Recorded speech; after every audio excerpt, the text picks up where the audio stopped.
धुळे सोलापूर राष्ट्रीय महामार्ग 52 क्रमांकावर बर्निंग कारचा थरार.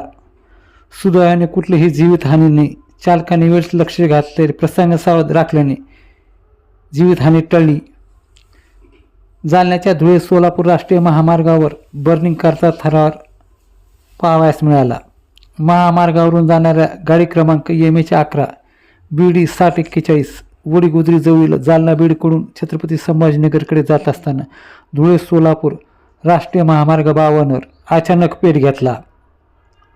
चालकाला कारने पेट घेतल्याचे लक्षात येताच त्यांनी कार थांबवून कारमधील 3 ते 4 जणांनी बाहेर पडताच कारने मोठा भडका घेतला. या घटनेने सुदैवाने कुठलीच जीवितहानी झाली नसली तरी कार पूर्णपणे जळून खाक झाली. चालकानं वेळीच लक्ष दिल्यामुळे पुढील अनर्थ टळला. सुदैवाने यात कुठलीही जीवितहानी झाली नाही.